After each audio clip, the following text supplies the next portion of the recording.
अगर आप बनना चाहते हैं anchor,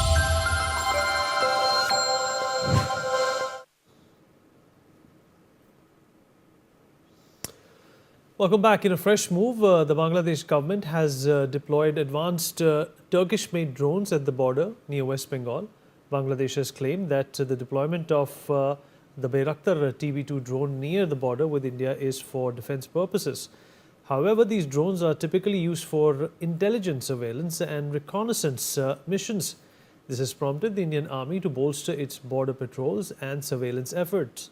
But what's interesting is that this development comes in the backdrop of the Yunus-led Bangladeshi government recalling its mission and their heads from Kolkata and Agartala. Dhaka instructed the acting Deputy High Commissioner of Bangladesh in Kolkata, Shikdar Mohammad Ashrafur Rahman, and the Assistant High Commissioner in Tripura, Arifur Rahman, to return on an urgent basis. Meanwhile, as tensions between India and Bangladesh simmer, Yunus is still mum on the atrocities against Hindus. Even though he has recently met religious leaders in Bangladesh and has called for perpetrators of attacks on minorities to be punished, Yunus has, however, emphasized that he wants to establish a process for obtaining accurate information on these attacks. This statement is in line with his position, slamming media reports on persecution of Hindus as false narratives. After ignoring the plight of Hindus, recalling two envoys, Yunus deployed drones on the border. What sort of message is he trying to send, and what's the real risk of escalation? Does Yunus want war with India is the big question. All right, Ambassador Vardhan Shringla, former Foreign Secretary, joins us on the show. Sir, appreciate you joining us. I hope you can hear me. I can hear you. Thank you.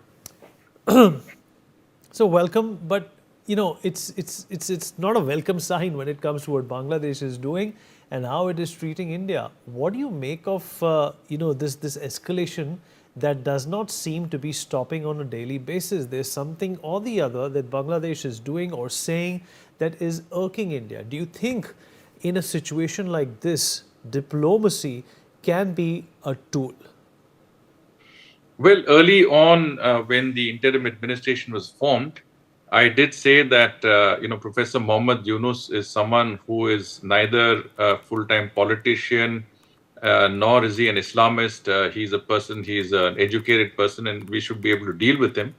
And that Yunus himself will look at relations with India from a pragmatic perspective. That a good relationship with a neighbor with whom you have such a large border of over 4,000 kilometers seems to be a natural way to go.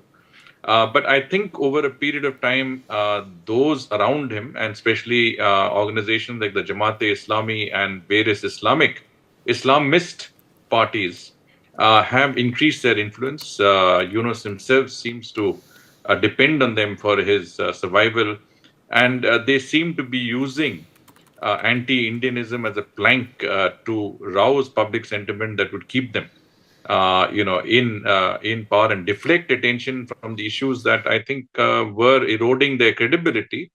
Issues like lack of economic development, in rising inflation, labor unrest, and essentially a deteriorating economic environment.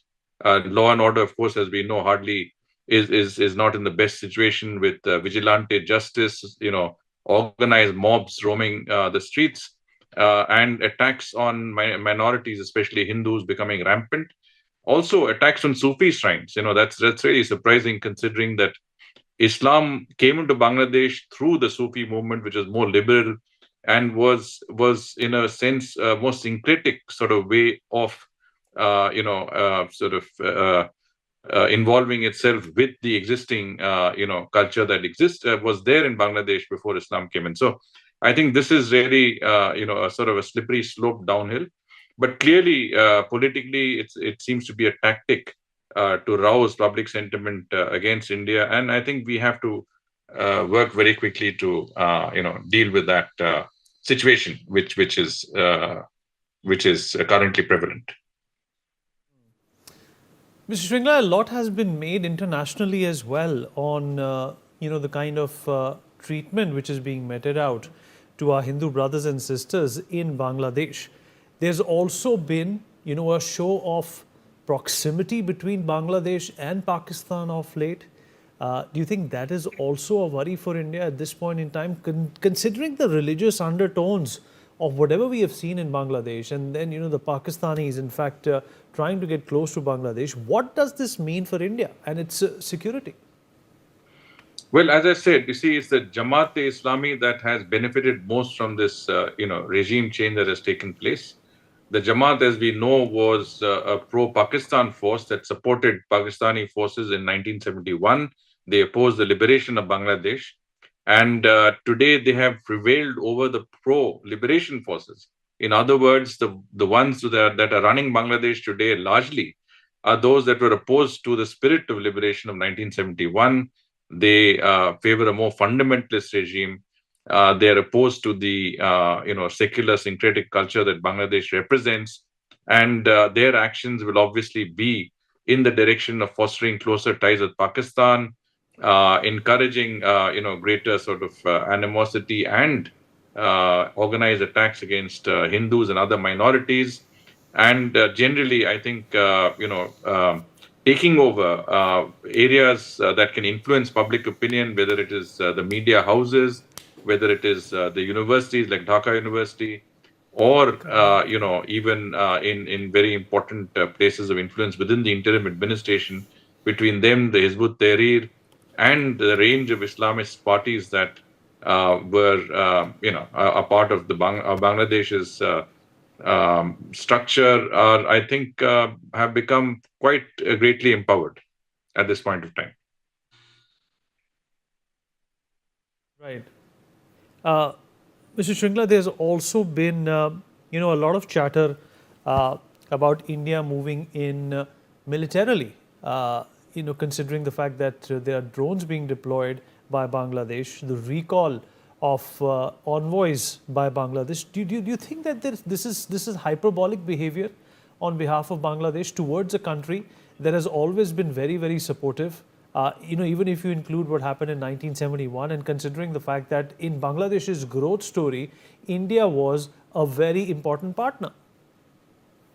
Yes, I mean, the last 15 years, Bangladesh has made more progress in economic terms than it has in the last 40 years preceding that, or 35 years preceding that.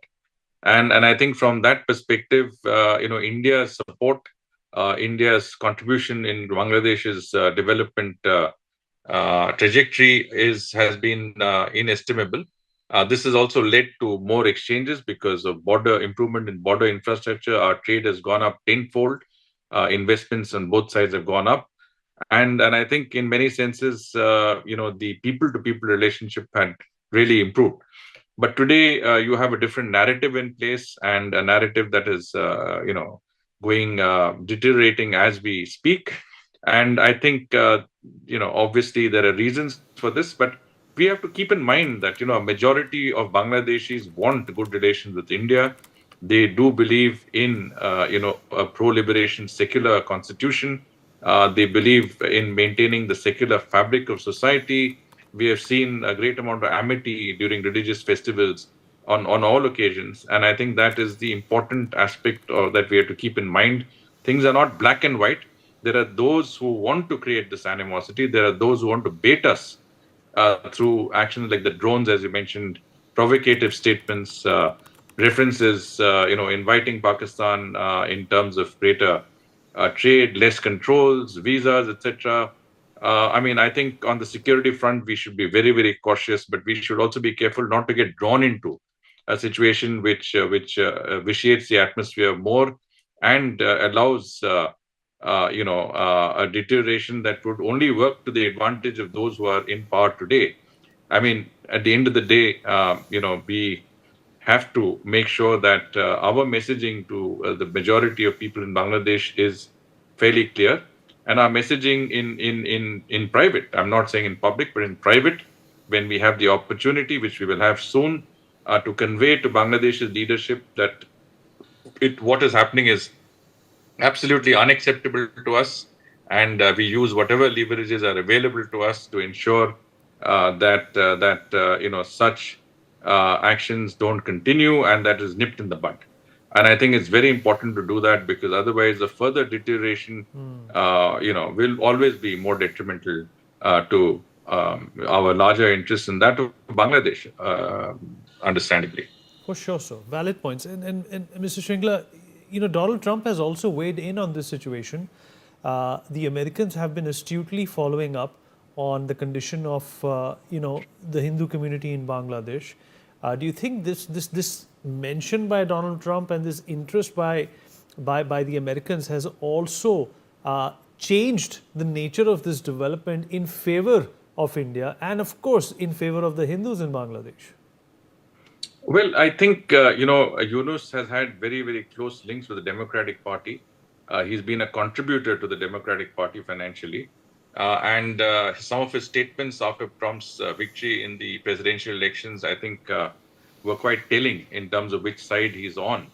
None of this has been lost on Donald Trump, who never forgets a slight, however slight that slight may be. But the fact of the matter is that Trump had issued a very strong statement during Diwali, on the treatment of Hindu minorities in Bangladesh. I think, he will certainly take a more robust policy. It will be less supportive of the sort of situation that we see today. And, whatever adventurism was undertaken by Democrats or misadventure that they undertook, I think will be to some extent, reviewed. So time for the interim administration is not finite, as I said. It's rather limited, and they will have to do what they want to do as soon as possible. And I see this anti-Indianism as part of that strategy. It's to foster more support, keep them in place, and rabble rousing is the best way to do it. And that's what they're engaging in. And those behind them, like the Jamaat and the Hizb ut-Tahrir and others, are definitely encouraging that tendency. And I think we have to be aware of these trends and sentiments behind the scenes. Mr. Shringla, in fact, Sheikh Hasina went on to say in her first public addresses that Mohammad Yunus has been involved in genocide, whereas Bangladesh, the interim government led by Mohammad Yunus, goes on to say that India giving asylum to Sheikh Hasina is also the problem. How do we get out of this deadlock? Well, genocide is a strong word, and I think both sides have used the word.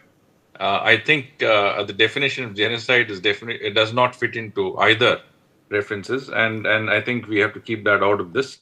Genocide occurred in 1971 when the Pakistanis massacred 3 billion Bangladeshis, and I think the Jamaat and others who are pro-Pakistan forces have condoned that and have been part of that effort. And I'm surprised that the same people are actually running the country and are, essentially have even that little support that they do. Of course, if they stand for elections, they won't get more than 5% of the vote because they are a fringe group in political terms, but they know how to wield power and influence. And I think if there's any genocide committed, they will have to, look at what happened in 71, where Pakistan has not even apologized for that. And today you are engaging in a level of bonhoming with Pakistan that is, I think, so contrary to the spirit of 1971 and the memory of those millions of people who died because of atrocities committed by Pakistani and pro-Pakistan forces in Bangladesh, the hundreds of thousands of women who faced so much humiliation. And I think this is something that the people of Bangladesh need to be reminded about. And I think they should not forget and not forgive either. But the fact of the matter is that in today's context is realpolitik, and we have to deal with the real politics of it. But our messaging, as I said, to the public in Bangladesh, to the interim administration, has to be very specific. Mr. Shringla, stay with us, sir. In fact, we also have Nazmul Haq Pradhan, who is the former Bangladeshi member of Parliament. I have to sign off. But, no problem, sir. Thank you. I appreciate it, sir.